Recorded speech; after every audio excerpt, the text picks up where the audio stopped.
नमस्कार, वक्त हुआ है मसला का और मैं हूं आपके साथ गौरव राजेंद्र।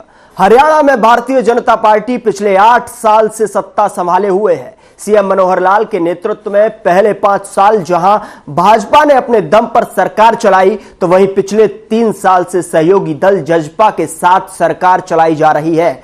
बुधवार को इस पर सीएम मनोहर लाल ने प्रेस के सामने सरकार की उपलब्धियां गिनवाई। सीएम मनोहर लाल ने सरकार के किए कार्यों के बारे में बताया, तो दूसरी ओर दीपेंद्र हुड्डा आदमपुर उपचुनाव में कांग्रेस प्रत्याशी के समर्थन में गांव में वोटों की अपील करने पहुंचे थे, जहां उन्होंने गरीबी, बेरोजगारी समेत कई मुद्दों पर एक के बाद एक प्रश्न चिन्ह उठाए। देखिए इस रिपोर्ट में, उसके बाद इसी मुद्दे पर होगी आज की चर्चा।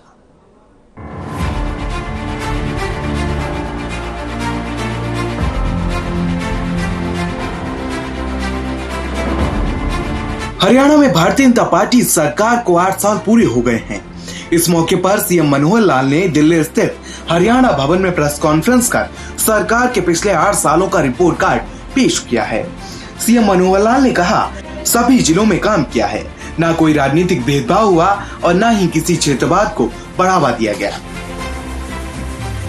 तो आइए ग्राफिक्स के जरिए जानते हैं हरियाणा सरकार की मनोहर योजनाओं के बारे में। ये ठीक है कि विपक्ष का काम थोड़ा आलोचना करना होता है, नामी विपक्ष होता है, तो इसलिए करनी भी चाहिए। और कभी कभी उनके विपक्ष में विरोध करने के उसमें से कुछ बातें अगर प्रदेश के हित में हमको ध्यान में आ जाए तो हम उसको ठीक भी करते हैं। हमने कभी भी विपक्ष को इतना ज़्यादा यानी दरकिनार नहीं किया कि उनकी कोई अच्छी बात हमें मिले तो हमने न माना हो। तो हमने लगातार जो हमारे नीतियां, जो हमारी पॉलिसी, जो हमारी उपलब्धियां, देश के प्रधानमंत्री नरेंद्र मोदी जी, क्योंकि संयोग से 2014 में ही मई में हमारी केंद्र में भी सरकार बन गई थी, तो प्रधानमंत्री जी ने भी जो हमको एक ब्लूप्रिंट रखा है समाज की प्रगति का, प्रदेशों की प्रगति का। हरियाणा कन्यादान योजना, अंत्योदय परिवार उत्थान योजना, हरियाणा परिवार पहचान पत्र, युवा नौकरी प्रोत्साहन योजना, आपकी बेटी हमारी बेटी योजना, वृद्धा पेंशन योजना, विकलांग पेंशन योजना, आत्मनिर्भर हरियाणा योजना, सक्षम हरियाणा योजना, महिला समृद्धि योजना, मेरी फसल मेरा ब्यौरा समेत कई योजनाएं चलाई गई हैं। 8 साल की रिपोर्ट कार्ड की बड़ी बातें। पीपीपी के जरिए हमने सरकारी योजनाओं का लाभ दिया। मनुष्य के हर आयु वर्ग के हिसाब से विभागों के जरिए काम कर रहे हैं। कम आय के लोगों को मुख्य धारा में लाने के लिए मुख्यमंत्री अंत्योदय परिवार उत्थान योजना चलाई। किसानों के लिए मेरी फसल मेरा ब्यौरा पोर्टल लेकर आए। किसानों की फसल के रखरखाव को लेकर उनकी पेमेंट तक को डिजिटल किया। सरकारी सिस्टम में आईटी का उपयोग बढ़ाया। लगभग 42 विभागों की 572 सेवाएं सरल केंद्र से ऑनलाइन की। सीएम विंडो पर हमें 12 लाख शिकायतें मिली, जिनमें से 90% का निपटारा किया।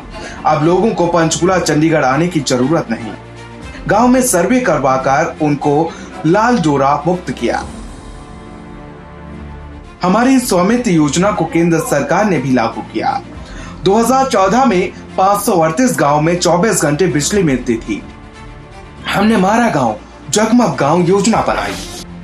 अभी तक 5681 गांव में 24 घंटे बिजली मिली। मार्च 2023 तक सभी 6200 गांव में 24 घंटे बिजली देंगे। पढ़ी लिखी पंचायतों के लिए हमने सुप्रीम कोर्ट तक लड़ाई लड़ी। बेटी बचाओ बेटी पढ़ाओ के जरिए 851 से हम लिंग अनुपात 923 तक लेकर गए। पिछले 5 सालों में 53,000 करोड़ रुपए सीधे लाभार्थियों के खाते में डाले। तकनीक से जुड़कर 1300 करोड़ रुपए बचाए। हरियाणा में 23 लाख परिवारों को आयुष्मान भारत का लाभ दे रहे हैं। 1000 रुपए से बुढ़ापा पेंशन 2500 रुपए तक बढ़ाई गई, जिसको आने वाले 2 वर्षों में 3000 करेंगे। नौकरियों के लिए मिशन मेरिट शुरू किया। पेपर लीकेज कराने वाले अंतर्राज्यीय गिरोह को पकड़ा। अभी तक 771 लोगों को इसमें पकड़ा गया है। रेणुका, लखबाड़ और किसाऊ डैम पर योजना जारी है। मेरा पानी मेरी विरासत योजना चलाकर पानी बचाया। पिछले 25 सालों में पहली बार 300 टेल तक पानी पहुंचाया। पहाड़ों पर छोटे छोटे चेक डैम बनाने का काम जारी है। सांस्कृतिक तौर पर आगे बढ़ाने के लिए अंतर्राष्ट्रीय गीता महोत्सव मनाना शुरू किया। वहीं इस दौरान सीएम मनोहर लाल ने विपक्ष पर भी जमकर वार किया, जहां सीएम ने कहा कि हमारी सरकार ने करप्शन, कास्ट और क्राइम पर एक साथ वार किया है। वार किया और जनहित में जो अच्छी बातें करनी है उसको हमने आगे भी बढ़ाया। अगर मैं ये कहूं कि हमने प्रहार किया, 3 C पर प्रहार किया, करप्शन, कास्ट और क्राइम, 3 चीजों पर हमने प्रहार किया है और लगातार चल रहा है, क्योंकि विषय ऐसे हैं कि जो एक दिन में समाप्त नहीं हो सकते, चाहे वो क्राइम हो, चाहे वो करप्शन हो, चाहे वो कास्ट ओरिएंटेड सारा जो सिस्टम बना होता वो हो। हमने HCS एग्जाम और इंटरव्यू के बेस पर किए। यही नहीं, उन्होंने कहा कि पूर्व की सरकारों में माथा देखकर IAS और HCS लगा दिए जाते थे, लेकिन हमारी सरकार ने सोचा कि IT ही हर समस्या का समाधान है, इसलिए हमने बायोमेट्रिक लगवाए, जिससे जितनी सेवाएं हैं सभी डिपार्टमेंट की जहां अटेंडेंस 50% होती थी, अब 95% है। सीएम ने आगे कहा, राशन बांटने से पहले खूब भ्रष्टाचार होता था। जब डिपो पर राशन नहीं मिलता था तो इसमें भी IT और बायोमेट्रिक सिस्टम से पारदर्शिता आई। अब one nation one ration card के माध्यम से हरियाणा में भी कई माइग्रेट हुए बाहर प्रदेशों से लोग राशन ले रहे हैं। अब one nation one ration card के माध्यम से हरियाणा में भी कई माइग्रेट हुए बाहर प्रदेशों से लोग राशन ले रहे हैं। फिलहाल देखा जाए तो प्रदेश में चुनावों का मौसम है, साथ ही कुछ दिनों बाद सेमीफाइनल के तौर पर आदमपुर उपचुनाव भी है। कहते हैं कि पूत के पांव जो हैं वो पालने में ही दिख जाते हैं और आने वाला उपचुनाव ये साफ कर देगा कि हरियाणा में मनोहर सरकार ने जो 8 सालों में काम किया है वो कितना सही है और कितना जनता के हित में है। स्पेशल डेस्क, हर खबर।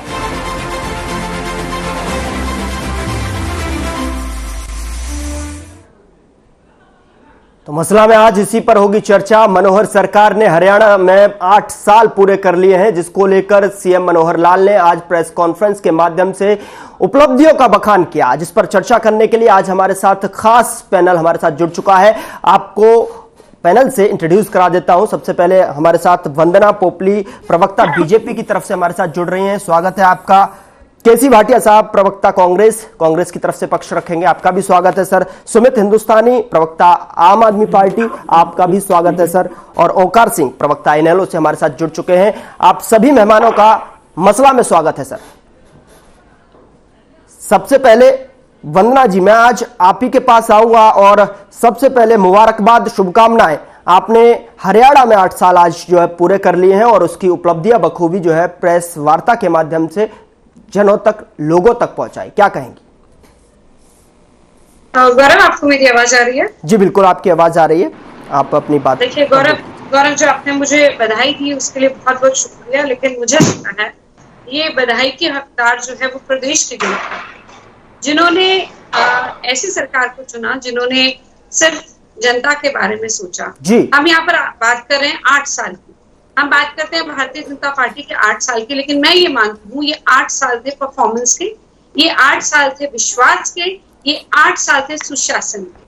अभी हमने देखा मुख्यमंत्री जी ने प्रेस कॉन्फ्रेंस की, उन्होंने बहुत सारे अपनी उपलब्धियों को गिनाया, लेकिन अगर इसको मैं नैचुरल में बोलूं तो ये 8 साल परफॉर्मेंस के विश्वास के थे। जमीन पर उस विश्वास को कैसे उतारते हैं, किस प्रकार से जनता ने भारतीय जनता पार्टी पर विश्वास किया और उस विश्वास पर खरे उतरे। बहुत सारी उपलब्धियां हैं, आने वाले अभी डिबेट में उस पर भी हम चर्चा करेंगे, लेकिन मुख्य बात मैं इसी को मानती हूँ कि हमने परफॉर्मेंस दी है, हमने राजनीति नहीं की है।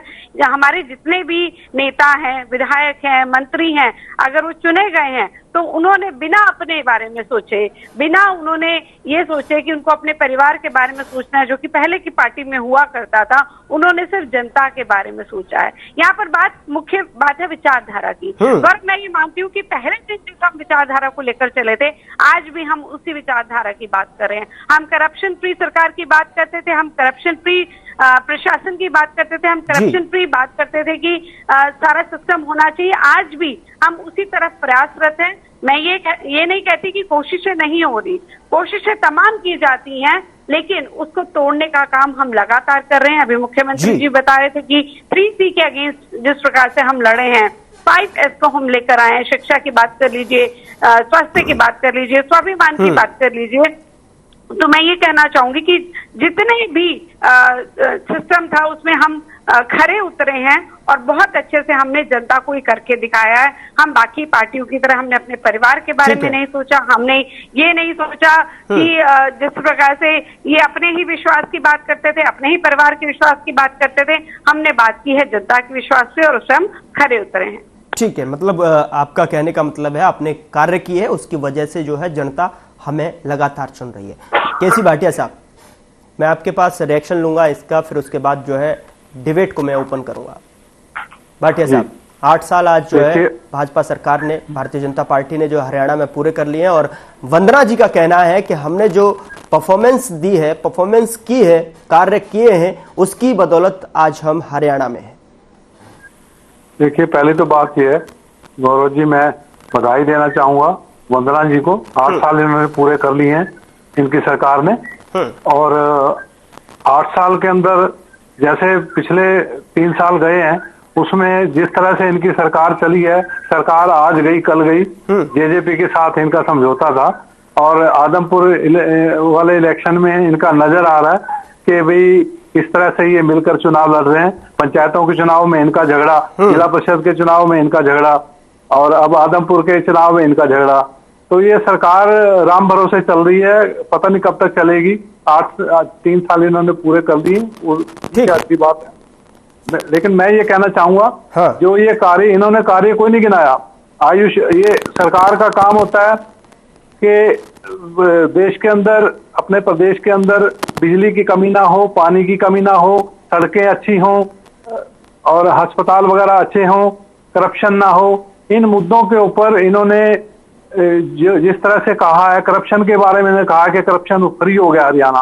करप्शन के मामले में इनके HPSC के वहां से इनके नोट पकड़े जाते हैं, इनके जो अधिकारी हैं, अधिकारियों से नोट पकड़े जाते हैं, तो दुनिया भर के इनके घोटाले हो गए हैं। तो ये करप्शन फ्री किस तरह से कहते हैं?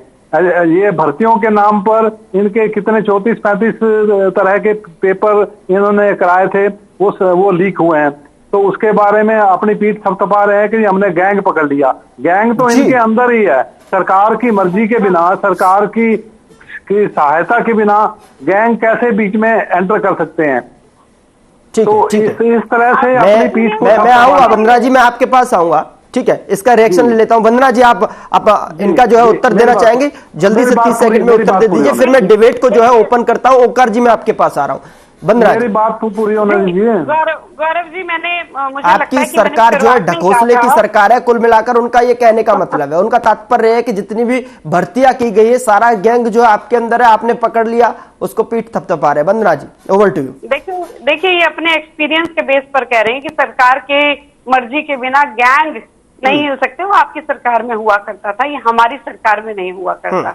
और वो जो आप कह रहे हैं ना, आपके अधिकारी, वो अधिकारी किसके हैं, कैसे हैं, कौन है, और कौन कौन कहां पर पकड़े जाते हैं, और उनको पकड़ने के बाद हम लोग, आपको मालूम है, वो पकड़ने का काम भी हम ही करते हैं, वो और कोई आकर नहीं करता है। मैंने आपको शुरुआत में ही कहा कि हम ये नहीं कहते कि करप्शन की कोशिशें खत्म हो गई हैं, लेकिन उसको खत्म करने का काम, कि अगर कहीं पर कोई करप्शन करने की कोशिश कर रहा है, उसको पकड़ने का काम, उसको सजा देने का काम हम लोग कर रहे हैं। आपने यहाँ पर एक बात और कही, आपने कहा काम नहीं गिनवाया। मैंने शुरुआत में कहा कि पूरी डिबेट होगी, हम मुद्दों पे बात करेंगे। मुख्यमंत्री जी ने भी यहाँ पर कहा, आप एक एक मुद्दे पे मैं आपको जवाब दे सकती हूँ, लेकिन मुझे ये लगता है कि ये जो आप टोटल बोल रहे थे ना, आप विपक्ष के तौर पर, आपकी शुरुआत क्या हुई, आपने क्या कहा?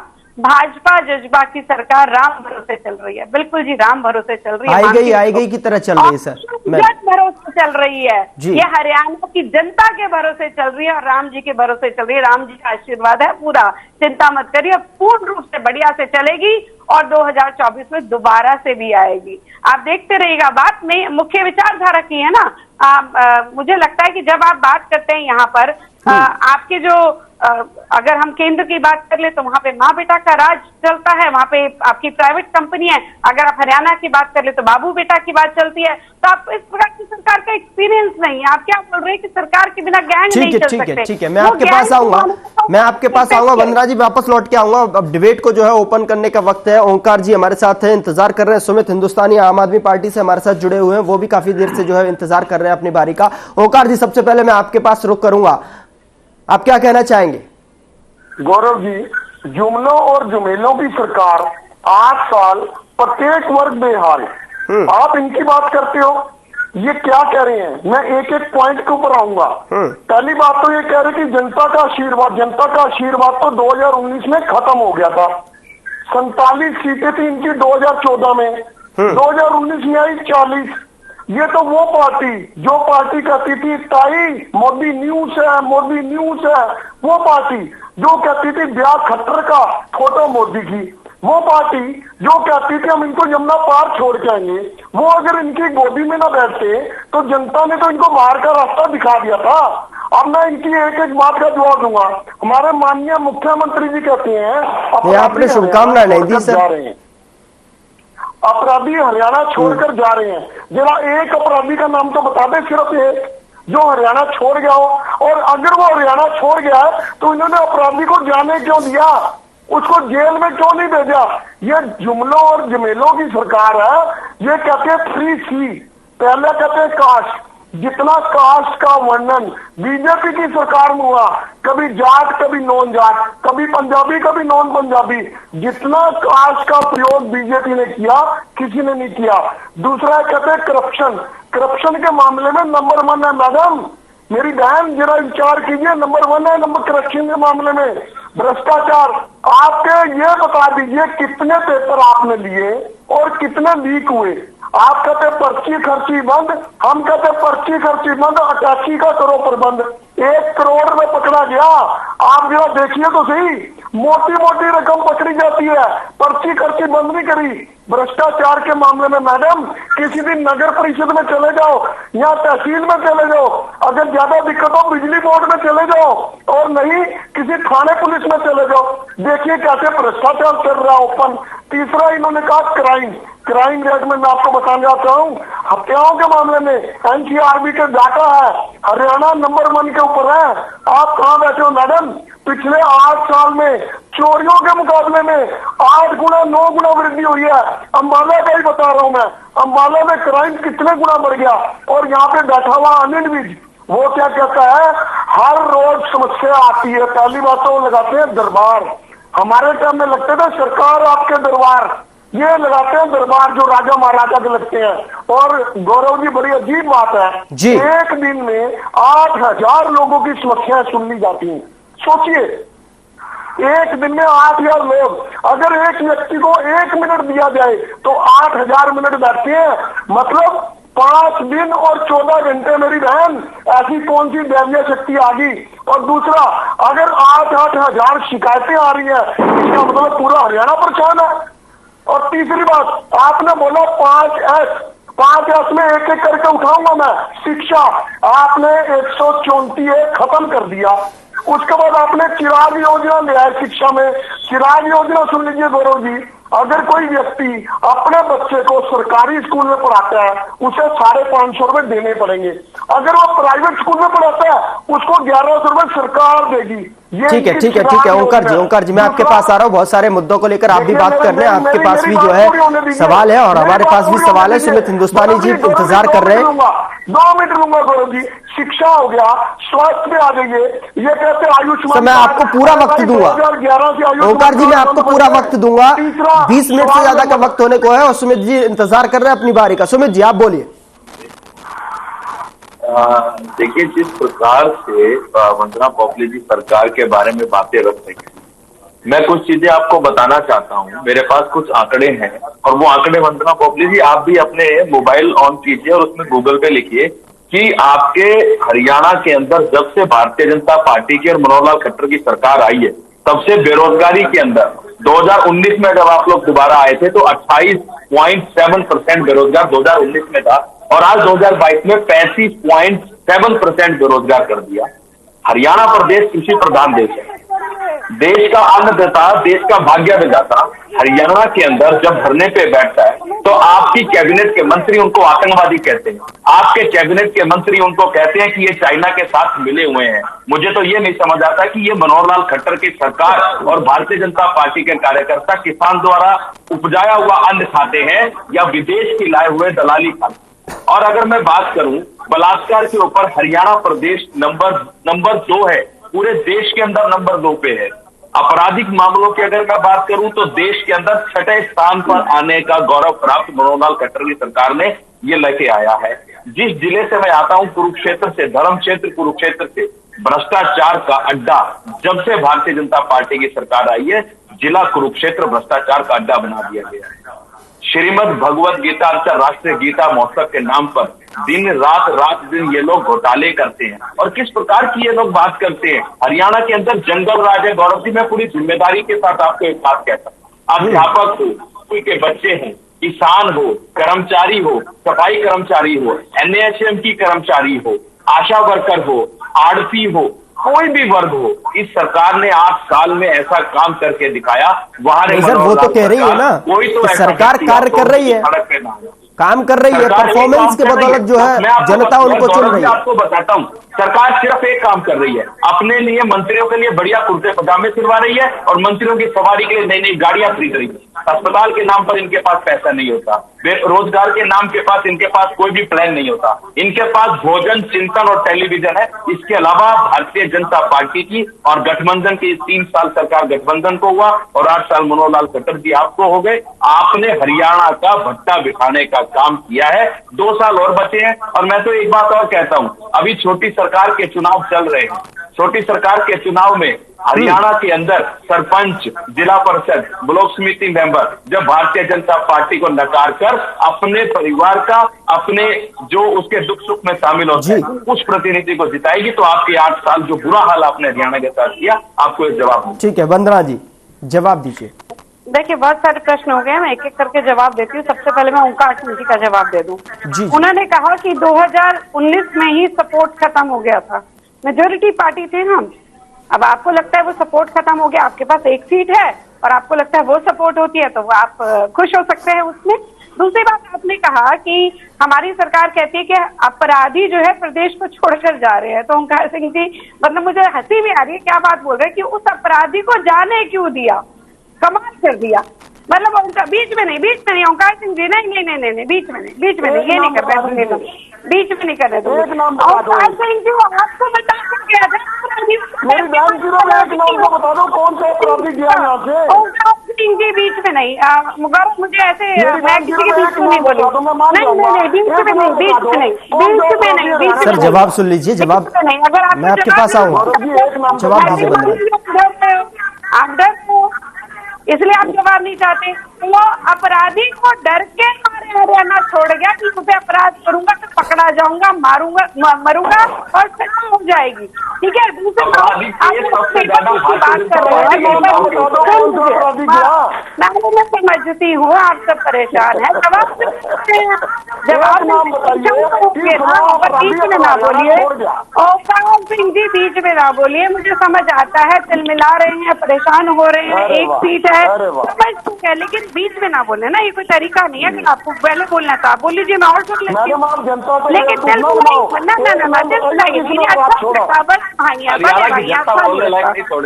नहीं लगता, ये कोई तरीका थोड़े का है।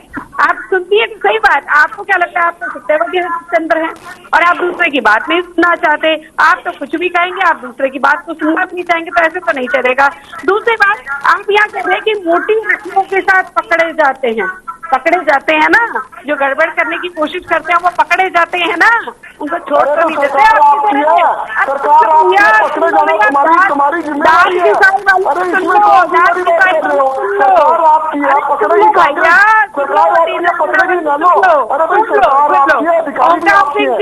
और आप यहाँ पर कह रही हैं कि दरबार, पूरा नाम बोलिए, जनता दरबार लगता है, जनता का दरबार होता है, वो किसी मंत्री का दरबार नहीं होता। यहाँ पर मतलब गौरव, ये अगर डिरेल करना चाहते हो तो बात अलग है, कोई तरीका नहीं है। नहीं, आप अपनी बात रखिए। मैं नहीं बोल, इनकी आवाज डाउन करिए, इनकी आवाज डाउन करिए, इनकी आवाज डाउन करिए। नहीं, आप अपनी बात रखिए, अपनी बात रखिए। डर रहे हैं, इनको लग रहा है कि जवाब मिल रहे तो डर रहे हैं। ओंकार जी मैं आपके पास आ रहा हूँ, आपको भी वक्त दूंगा। एक से बढ़कर झूठ बोले ओंकार सिंह जी ने। क्या लोगों को समझने दीजिए कि 8 साल में क्या कुछ काम हुए हैं। जो सवाल आपने उठाए हैं वो जनता समझे कि क्या कुछ काम हुए हैं, किस तरीके से धरातल का विकास हुआ, धरातल पर जो है कार्य योजनाएं किस तरीके से दिखाई दे रही है। वंदना जी प्लीज। जी, एक से बढ़कर एक झूठे आरोप लगाए, झूठ का परिंदा बनकर आ जाए। क्या कह रहे हैं सरकारी स्कूल में पैसे लगते हैं? अरे राइट टू एजुकेशन के थ्रू 1 रुपया नहीं लगता, आप कह रहे सरकारी स्कूल में पैसे लगते हैं? मुझे क्यों झूठ बोल रहे हो आप? अरे आपकी किसान योजना है, आपकी किसान योजना का मतलब क्या है? मुख्यमंत्री जी की किसान योजना का मतलब क्या है? आप अपने बच्चों को सरकारी स्कूल में पढ़ाओ तो 500 रुपए, प्राइवेट में पढ़ाओ तो 1100 रुपए। कैसी बात कर रहे हो? आप टीवी पे बैठ के आपके जिम्मेदार वंदना जी मैं नहीं बोलूंगी। ओंकार जी लेट है कंप्लीट सर। नहीं, अरे मैं इनको नहीं बोलने दूंगी, इनको नहीं बोलने दूंगी। अब मैं एक शब्द नहीं बोलने दूंगी इनको, अगर ये ऐसे करेंगे तो आप कर लेना। ओंकार जी मैं आपके पास आ रहा हूँ, और जो है सुमित जी मैं आपके पास भी आ रहा हूँ। आपकी गलतफहमी है। जी आप दरबार लगा रहे हैं। सुमित जी ने आपने कहा, सुमित जी ने यहाँ पर कहा, उन्होंने मेरे को गूगल करने के लिए भी कहा, तो मुझे लगता है वो उन्होंने शायद अगस्त तक का गूगल किया था, सितंबर तक का गूगल नहीं किया था। आपकी बात बिल्कुल सही है। क्या कहते हैं? अरे सुन ले भाई, तेरे बीच में नहीं बोली थी ना मैं। ये तरीका नहीं है। केजरीवाल आपको नहीं छोड़ा है, जो आपकी सच्चाई को आपके सामने रख के बीच में बोलेंगे भी कैसे? क्या स्कूल के बच्चे धरना नहीं दिए? क्या किसानों ने धरना नहीं दिया? आरटीओ ने धरना नहीं दिया? डॉक्टरों ने धरना नहीं दिया? कर्मचारियों ने धरना नहीं दिया? कर्मचारियों ने धरना नहीं दिया? सुनने का दम नहीं है। मैं कह रही तुम्हारी बात सही है, सुन तो ले भाई। आपके पास अगर सच है तो आप बोले, वरना मत बोले। आप सुनने का आप रखिए, सुनने का मादा। सवाल आपका है, सवाल जनता का है, जवाब आपका है। 8 साल से आप हरियाणा की जनता को बेवकूफ बना रहे हो। सिखाया हरियाणा को कुछ सरकारी स्कूल आपने नहीं खोला, सरकारी स्कूलों को आप लोग बंद कर रहे हो। 24 घंटे बिजली की बात। सुमित जी ऐसे कैसे डिबेट आगे बढ़ाऊंगा मैं? सुमित जी आदमपुर के अंदर लगातार 24 घंटे बिजली नहीं आती है, वहाँ पे साफ सफाई नहीं है। आप 8 साल की बात कर रही हो। आप छोटा नहीं है, तुझे बिल्कुल नहीं है। सूटकेस में आप लोगों की सरकार है, सूटकेस में आप लोगों की सरकार है। पैसे भर भर के सूटकेस जाते हैं, बदले में वहाँ से नौकरी आ जाती है। सूटकेस में सरकार, सूटकेस में नौकरी। Okay ma'am. Sumit ji letter complete. Sir Sumit ji, Vandana ji एक मिनट इनकी आवाज जो है वॉल्यूम डाउन कीजिए जरा। सुमित इनकी वॉल्यूम थोड़ा सा डाउन कीजिए, ऐसे डिबेट को मैं आगे नहीं बढ़ा सकते। बात सुमित हिंदुस्तानी। वंदना जी प्लीज। देखिए गौरव, जवाब देने में प्रॉब्लम नहीं है, लेकिन बात यह है कि जवाब देने दिया जाए। हाँ। मिलावट इतनी बढ़ जाती है। आप बोलिए 8 साल में कितना बदला हरियाणा? सबसे पहले जो आम आदमी पार्टी के प्रवक्ता बैठे, उनकी बात को सिर्फ एक लाइन में खत्म कर देती हूँ। उन्होंने कहा कि अनएम्प्लॉयमेंट की बात वो कर रहे थे। उन्होंने कहा कि 37.3% है। बिल्कुल, सीएमआई आंकड़े कहती है 37.3%, ये कहती है अगस्त में, और सितंबर में कहती है 22.9%, यानी कि 14% का ड्रॉप बताती है। दैट मीन्स 24 लाख लोगों को 1 महीने के अंदर रोजगारी बता रही है। तो सीएमआई कितनी रिलायबल है, उसमें कितना विश्वास कर सकते हैं, वो हम देख सकते हैं। ओंकार सिंह जी, आप पेपर लीक का बार बार बोल रहे थे ना, अलमारी लीक करने वाले पेपर लीक की बात करें, और पेपर लीक वालों को तो हम पकड़ रहे हैं, अलमारी लीक वाले कहाँ गए हम सभी को मालूम है। और बाकी जहां तक अगर मैं बात करूं, मैं ये मानती हूँ कि हर एक क्षेत्र में, चाहे किसानों की बात कर लीजिए, एमएसपी पर उनको फसलें देने की बात कर, उनके फसलें खरीदने की बात कर लीजिए, या शिक्षा की बात कर लीजिए। शिक्षा में हम सक्षम योजना लेकर आए, किस प्रकार से हमने लड़कियों के लिए बसों की बात। ठीक है। वंदना जी मैंने आपको पूरा समय दिया। केसी भाटिया साहब, योर टर्न। देखिए, ये वंदना जी ये कह रहे हैं कि हमारे पूरे संयम के साथ डिबेट को सुन रहे हैं। आप बताइए कि आपको कितना बदलाव हरियाणा में 8 सालों में दिखाई दे रहा है, और जितने सारे जो सवाल हैं यही मैं बताने जा रहा हूँ। देखिए, ये कहते हैं कि हमने बहुत हरियाणा में बहुत तरक्की की है, हमारे टाइम में जब हमारी सरकार 2005 में आई तो 23,000 करोड़ रुपए का लोन था सरकार के ऊपर। ठीक है। जब हमने सरकार 2014 में छोड़ी तो 60,000 करोड़ कर्जा था। आज की तारीख में ये पिछला आंकड़ा है 3,24,000 करोड़ रुपए का कर्जा है हरियाणा सरकार के ऊपर। 8 साल के अंदर इतना कर्जा हरियाणा सरकार को इन्होंने दिया है। तो इसमें ये 3,24,000 करोड़ रुपए का हिसाब ये नहीं बताएंगे। ये खाली ये बताएंगे कि हमने इतने पेपर लीक के केसों को इतना पकड़ लिया, करप्शन खत्म कर दी। करप्शन तो बढ़ी है सरकार के अंदर। और हम ये बताएं बिजली के उसमें कितना इन्होंने काम किया। पीछे बिजली के गर्मी के सीजन में जितना बुरा हाल इन लोगों का किया, लोगों को घरों में बिजली नहीं थी, 38 गांव में 24 घंटे बिजली मिलती थी, कारखाने बंद थे। हमने 10,000 मेगावाट सर 2014 की अगर मैं बात करूं तो 538 संयंत्र लगाए थे। गांव में 24 घंटे बिजली मिलती थी। लेकिन सरकार कह रही है कि हमारा गांव जगमग गांव जो योजना बनाई है उसके माध्यम से बिजली घर घर पहुंच रही है। ढंग से चला नहीं पाए और लोगों को परेशानी झेलनी पड़ी। पानी की जहां तक आता है, लोगों को पीने का पानी नहीं मिला गर्मियों में, लोग उससे परेशान थे। नहीं, आप 2014 की बात कर रहे हैं। 2014 में तो सर 538 गांव का जो डेटा है वहां 24 घंटे बिजली पहुंच रही थी। 300 सरकार कह रही है कि हमारा गांव जगमग गांव योजना हमने बनाई। का जवाब इन्हें देना पड़ेगा। जी लोगों की ये कहते हैं जी हमने परिवार पहचान पत्र बनाए। इन्होंने कितने लोगों की, हजारों लोगों की पेंशन इन्होंने बंद कर दी। तो ये किस बात से अपनी पीठ ठोक रहे हैं कि हमने बहुत काम कर दिए। मेरे हिसाब से ये सरकार 8 साल के अंदर हरियाणा इतना पिछड़ गया है, बेरोजगारी इतनी बढ़ गई है, लोगों को इतनी समस्याएं हैं, उनका इनके पास जगह जगह हड़तालें हो रही हैं इनके खिलाफ। किसानों का इन्होंने जो किसानों के प्रोटेस्ट को किस तरह से दबाने की कोशिश की, किस तरह से उनके साथ जुल्म किए गए। 750 लोग सरकारी सिस्टम में आईटी का उपयोग बढ़ गया। इन्होंने आज तक सांत्वना तक इन्होंने प्रकट नहीं की उसकी।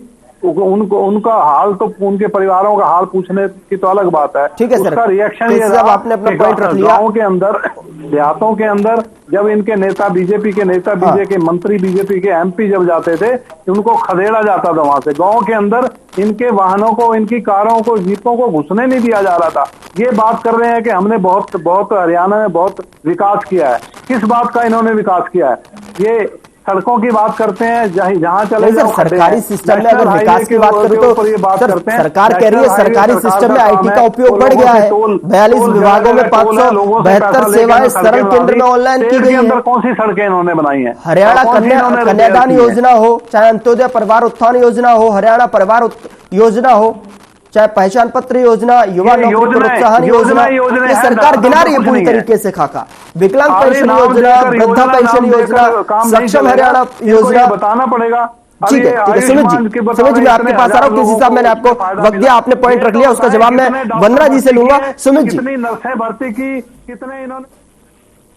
सुमित जी, सरकार कह रही है कि लगातार जो कार्य किए जा रहे हैं और तमाम योजनाओं के माध्यम से, चाहे वो बिजली की बात हो तो बिजली जो सरकार कह रही है उसने जो मेहरा गांव जगमग गांव के योजना के तहत जो बिजली पहुंचाई जा रही है, गांव को रोशन किया जा रहा है।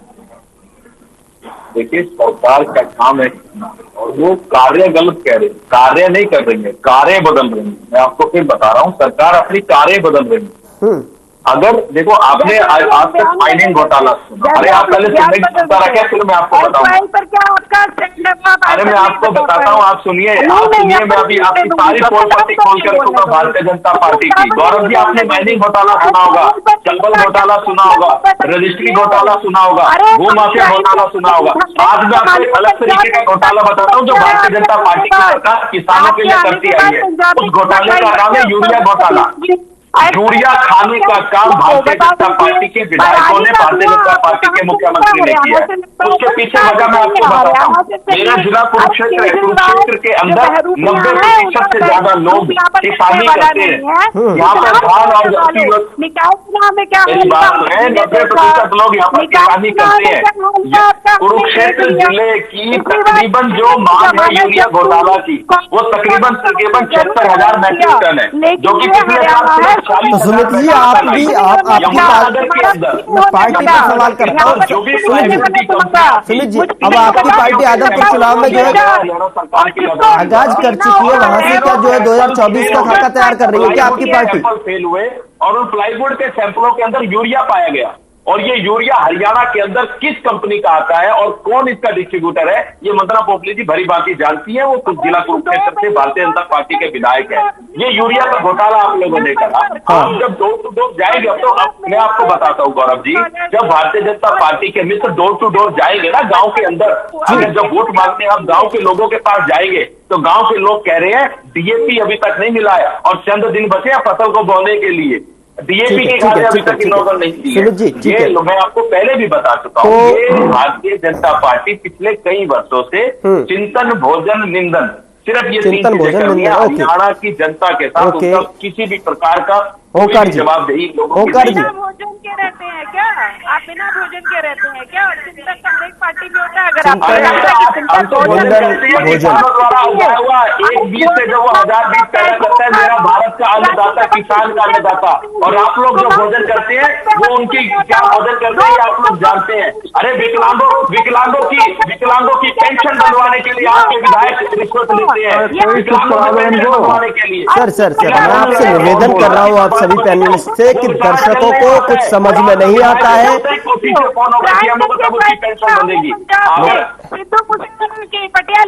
जरा आवाज को इनको डाउन कीजिए, जरा वॉल्यूम को डाउन कीजिए। बोलने से कुछ नहीं हो जाता। देखिए दर्शक जो है स्पष्ट तौर पर स्पष्टीकरण मांगते हैं, दर्शक जानना चाहते हैं, जनता जानना चाहती है किस किस मुद्दे को लेकर आप जो है बुद्धिजीवी लोग यहाँ पर बैठे हैं, किस टॉपिक पर बात चल रही है। अगर 8 साल हरियाणा में पूरे हुए हैं तो कितना विकास हुआ है, कितना बदला है हरियाणा, उसको लेकर जनता जानना चाहती है। लेकिन इस तरीके से अगर आप एक साथ बोलेंगे तो जनता को कुछ पल्ले नहीं पड़ेगा साहब, कुछ पल्ले नहीं पड़ने वाला। इसलिए निवेदन है आपसे कि अपने बारी का इंतजार करें और अपनी बारी पर ही बोले। सुमित जी आप अपने बात रखिए, वंदना जी मैं आपके पास आ रहा हूं, आप सवाल जवाब दोनों आपको देने पड़ेंगे। और ओंकार जी क्या लगता है 8 सालों में कितना बदला है, और इसका जो खाका जो आज बखूबी उसका उल्लेख जो किया गया है, जो अपनी खूबियां गिनाई गई हैं, तो उसका आदमपुर उपचुनाव में कितना इंपैक्ट देखने को मिल रहा है? गौरव जी बहुत बढ़िया बात करी आपने। देखिए आमतौर पर उपचुनाव सरकार के होते हैं, सत्ता पक्ष के होते हैं। हरियाणा में 2 उपचुनाव हुए हैं, एक कांग्रेस ने जीता, एक इनेलो ने जीता।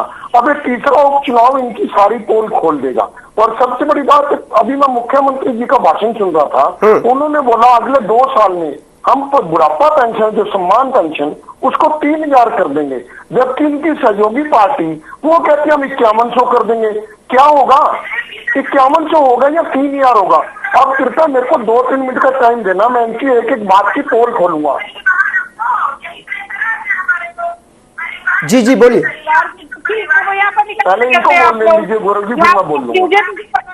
जिनसे आप प्रश्न पूछ रहे हैं ठीक है, हो गया, ओके। ओंकार जी। गौरव जी मुख्यमंत्री जी की बात मैं सुन रहा था, उन्होंने 5S की बात करी, शिक्षा, स्वास्थ्य, सुरक्षा, स्वावलंबन और स्वाभिमान।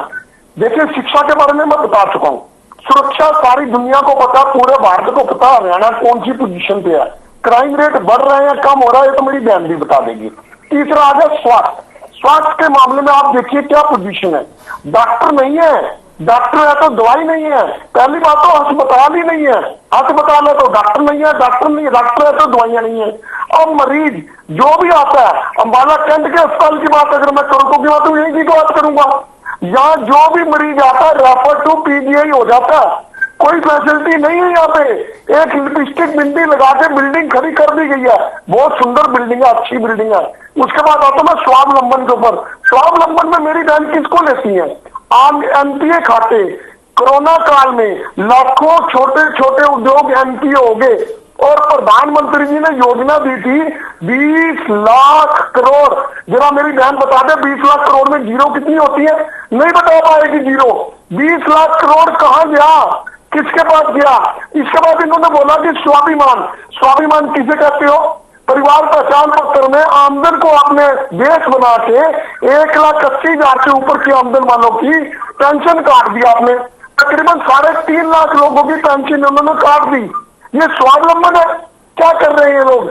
इनके अगर भ्रष्टाचार की पोजीशन देखना चाहते हो, मेरी बहन आप जहाँ रहते हो वहां की नगर परिषद में चले जाओ, नगर निगम में चले जाओ और जाके ना अपना ना बताना, जाके एक प्रॉपर्टी आईडी क्रिएट करना या एनडीसी लेने की कोशिश करना या फिर तहसील में चले जाना। अरे 3 महीने लगते हैं, 3 महीने एक रजिस्ट्री को करवाने में। रजिस्ट्री को ऐसे कर दिया जैसे एटम बम का फार्मूला हो। अगर यहाँ भी तुम्हारा दिल ना भरे, किसी बिजली बोर्ड में चले जाना, वहां जाके देखिए बिजली बोर्ड में एक नया चार्ज लग के आ रहा है गौरव जी आजकल। उस चार्ज का नाम है नॉन एनर्जी चार्जेस। जरा मेरी बहन बताएगी ये नॉन एनर्जी चार्जेस क्या है? मैंने एक्सचेंज से बात करी अम्बाला के, भाई ये नॉन एनर्जी चार्जेस क्या है? उन्होंने कहा कि जब आपने 20-30 साल पहले, 40 साल पहले मीटर लगाया था, उस वक्त आपकी सिक्योरिटी कम थी। अब आपकी जो प्रयोग है, यूज है बिजली का ज्यादा हो गया, इसलिए हम नॉन एनर्जी चार्जेस आपके डिपॉजिट कर रहे हैं ताकि जब कभी आप मीटर रखवाओगे वो वापस मिल जाएंगे। देखिए इस सरकार की कितनी बड़ी उपलब्धि है। और मैं भाटिया जी की एक बात को दुरुस्त करना चाहता हूं खत्म करने से पहले। भाटिया जी ने बोला कि आज सरकार के ऊपर 3,24,000 का कर्जा है। नहीं, आज सरकार के ऊपर तकरीबन 3.5 लाख करोड़ रुपए का कर्जा। और जब कांग्रेस की सरकार गई थी तब 67,000 करोड़ का कर्ज था। और जब इनालो की सरकार गई थी, आप आंकड़े भाटिया जी देख लेना, 2,000 करोड़ सरप्लस था। और एक बात कह के बात खत्म करूंगा। आज ये अनिल विज कहता मैं दरबार लगा रहा हूं। अरे दरबार किस चीज का? दरबार तो होते थे जब राजा महाराजा होते थे। आज हम लोकतंत्र में है, सरकार आपके द्वार आनी चाहिए। अरे तो सर दरबार की जगह सीएम विंडो भी खोल दी है उन्होंने, तो सीएम विंडो भी खोल दी। 12 लाख शिकायतें मिली है उस पर, और जिसमें कि दावा किया गया कि 90% से ज्यादा शिकायतों का जो है निपटारा हो चुका है गौरव जी। दरबार के साथ साथ। तो क्या ये जो है विकास नहीं है सर? लोगों का सीधा कनेक्शन जो है अब सरकार से है। सीएम विंडो में 12 लाख शिकायतें हल होगी, इसका मतलब शिकायतें ही है। नहीं, 12 लाख शिकायतें में से 90% जो शिकायतें निपटारा हो चुका है सर। और लोग, और साफ तौर पर सरकार की जो खूबियां है, रिपोर्ट कार्ड है, उसमें जो बातें जो कही गई है, मैं उनकी बातों को आपके सामने रख रहा हूं। अब लोगों को पंचकुला और चंडीगढ़ आने की जरूरत भी नहीं है। आप दरबार की बात कर रहे हैं, सरकार यहाँ पर सीएम विंडो लेकर बैठी है साहब।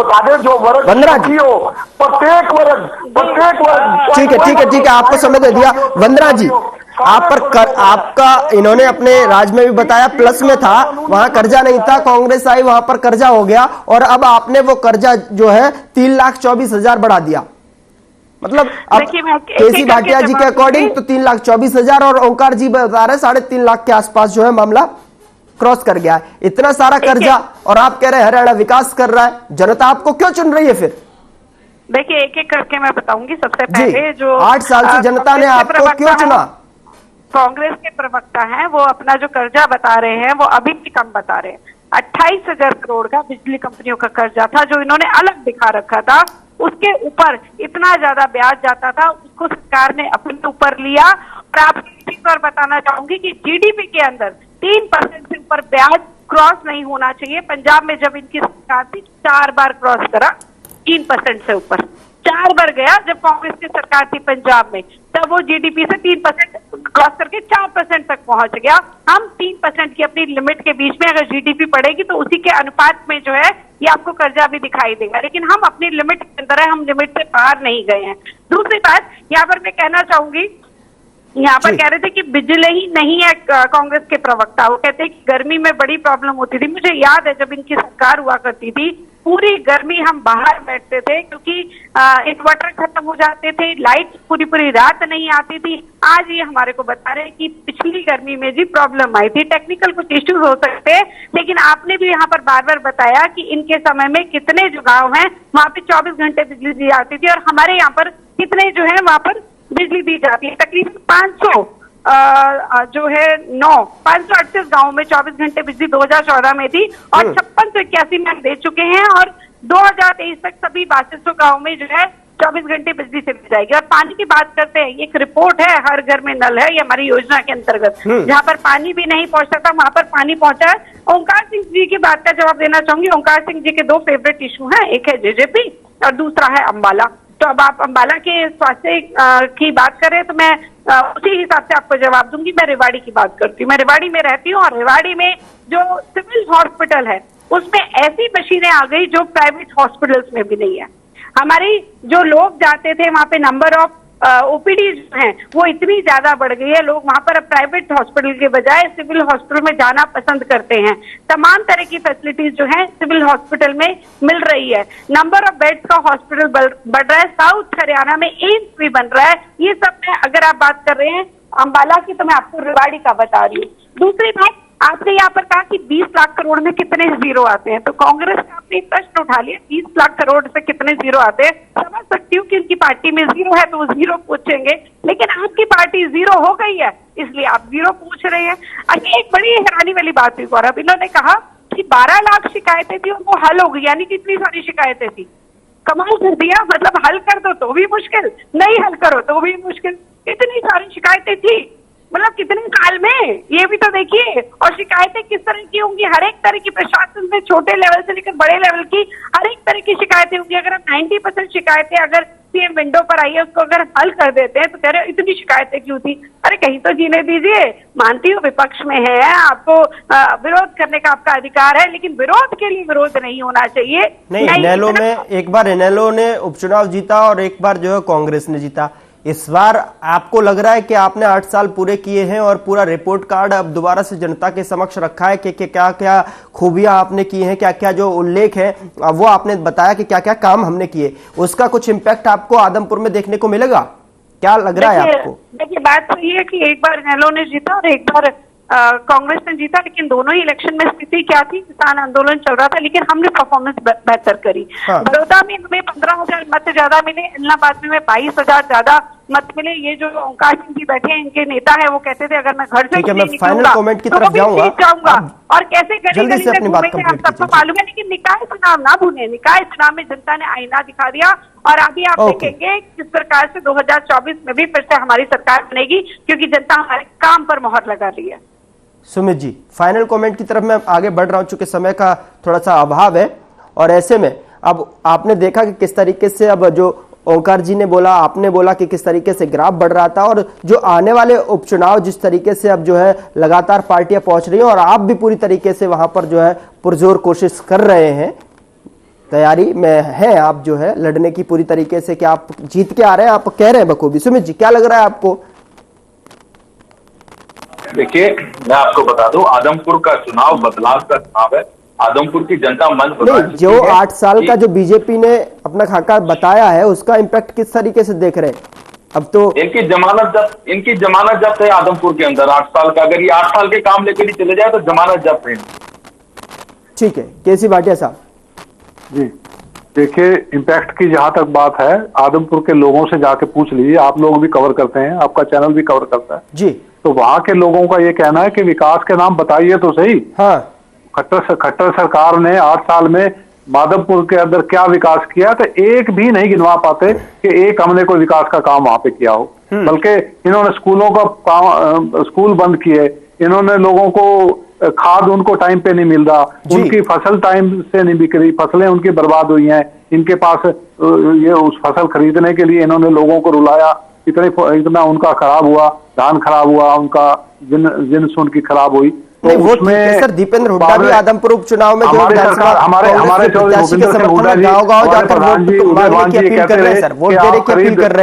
जल्दी शुरू कीजिए। वो कहिए 30 तारीख को शुरू करेंगे, इन्होंने पता नहीं किस पंडल से पूछ रखा होगा, 30 को शुरू करेंगे।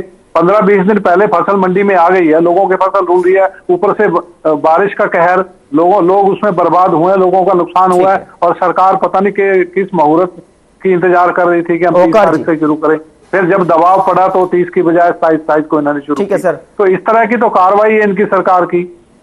तो ये कोई इन्होंने कोई टीचर भर्ती नहीं की, कोई डॉक्टर भर्ती नहीं की, इस बार कहाँ दिखाई दे रही है? का काम नहीं अब किया। क्या 8 साल का जो रिकॉर्ड कार्ड है, जो रिपोर्ट कार्ड है इनका, वो आपको कहीं ना कहीं फटकनी देता हुआ नजर आ रहा है?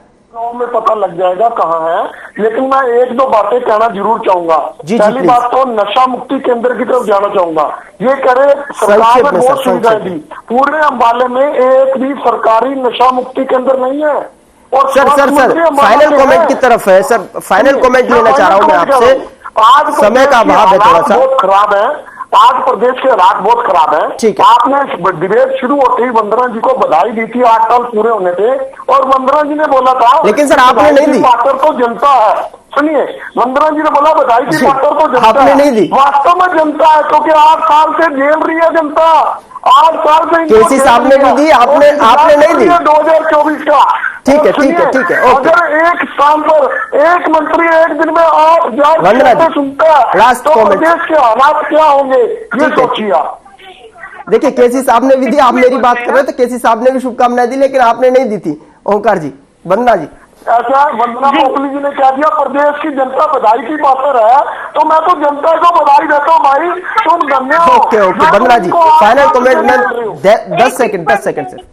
जी मैं इतना ही कहना चाहूंगी, क्योंकि आप आदमपुर के परिप्रेक्ष्य में बोल रहे हैं, तो हमारा काम बिल्कुल बोलेगा, क्योंकि अगर आप कितना इम्पैक्ट आपको धरातल पर देखने को मिलेगा, और क्या इससे ही जो 2024 की जो है यहाँ से तैयारियां शुरू मानी जाए? देखिए, किसी भी इलेक्शन की तैयारी पहले दिन से शुरू हो जाती है, जब सरकार बनकर आती है और वो काम करती है तो वो तैयारी शुरू हो जाती है, लेकिन बाकी पार्टीज का कोई स्टैंड नहीं। आप देखिए कांग्रेस जो है तो आदमपुर उपचुनाव में आपकी टक्कर में कौन दिखाई दे रहा है आपको? आदमपुर उपचुनाव में आपको आपकी टक्कर का कौन दिखाई दे रहा है सामने? फिलहाल हमारी टक्कर हमसे ही है कि हम कितनी मेजोरिटी, हम कितना गैप जो है उसको बढ़ा पाते हैं। जीत तो हम ही रहे हैं। चलिए तो वंदना पोपली जी, प्रवक्ता बीजेपी की तरफ से हमारे साथ जुड़ी, बहुत बहुत शुक्रिया हमारे साथ जुड़ने के लिए। केसी भाटिया, प्रवक्ता कांग्रेस, हमारे साथ जुड़े, और सुमित हिंदुस्तानी, प्रवक्ता आम आदमी पार्टी के, आप हमारे साथ जुड़े, समय निकाला। ओंकार जी, आपने प्रवक्ता इनेलो की तरफ से अपना पक्ष रखा, बहुत बहुत शुक्रिया हमारे साथ जुड़ने के लिए। Thank you so much for joining us today. So आज इसमें मसले में, क्योंकि 8 साल पूरा किया है, किस तरीके से कार्य रहे हैं उसका खाका आपके सामने रखा, जनता के सामने रखा सरकार की तरफ से, लेकिन अब तो ये आने वाला वक्त बताएगा कि किस तरीके से जनता इसको लेता हुआ दिखाई देती है। फिलहाल मसला में इतना ही, नमस्कार।